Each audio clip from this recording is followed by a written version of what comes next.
All right, guys, this is a midterm review on most of the topics from Chapter 3, which has to do primarily with establishing colonies. So in Chapter 2, we learned about Europeans trying to explore the world, and while doing so, Europeans, particularly the Spanish and the Portuguese, discovered that there was a huge landmass in North America. And so in order to go on that theory of gold, right, which is creating wealth,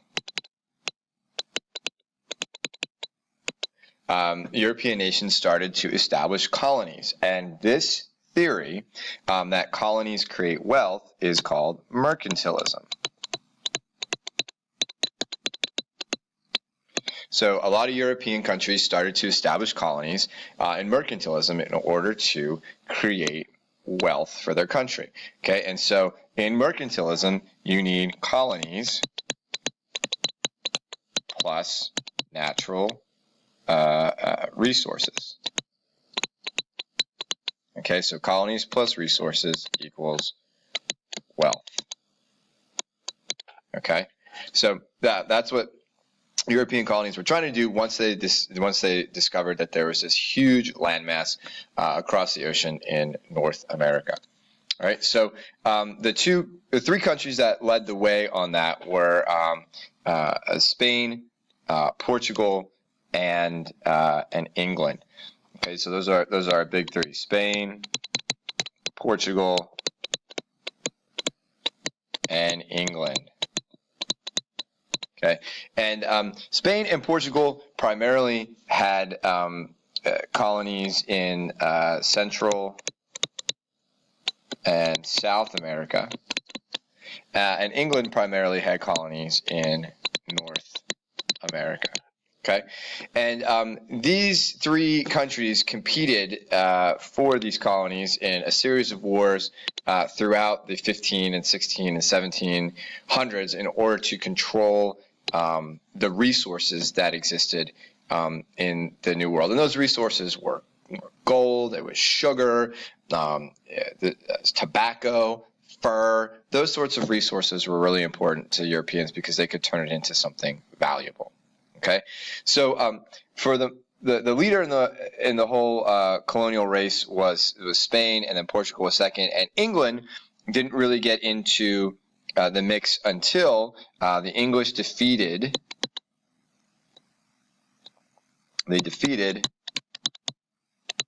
the Spanish Armada in 1588.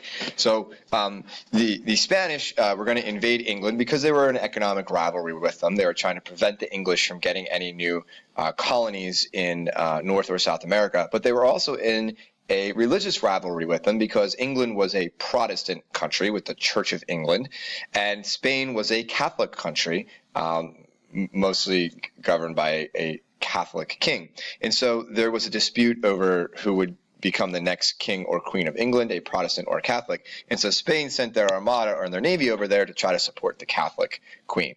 The English defeated that armada, and that actually opened up the way for England to start exploring North America a bit more and able to establish colonies in North America. Okay, so from this point on, we're going to focus on the English colonies in North America because this is United States history, and that's what we spent a lot of our time talking about. So we'll draw a quick little bad map here of North America. Okay, and over here is England and Ireland, and then just for funsies, there's Spain and there's Portugal. Okay, and there's Africa. Okay, so over here in North America, the Spanish controlled this part of North America, pretty much Florida and in the South, and then but in North America, England started to establish a few colonies of their own. So the first English colony that was successful in establishment here was Jamestown in 1607, Jamestown, Virginia. And they initially were looking for gold, like the Spanish had found in the Native American civilizations, like the Aztecs and the Inca, but they didn't find that. But eventually, Jamestown would become a very profitable tobacco colony. Okay, and so their colony was pretty much established on the fact of making profit. Because Jamestown was established by a joint stock company,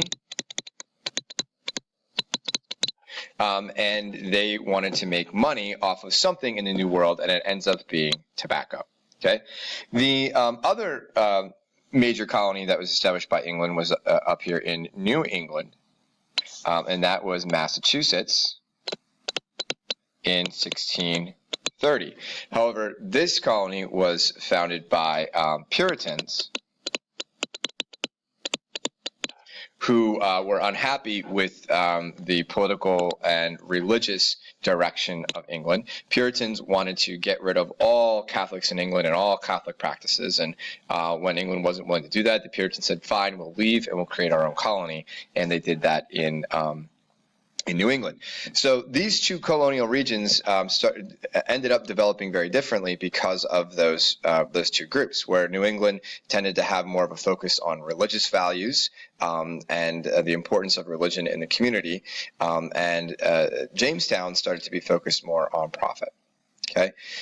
After these two colonies were successful, and after a series of several English wars throughout the 1600s, several other colonies were established as well. And some of those important ones were like Pennsylvania, founded by Quakers, also for religious freedom.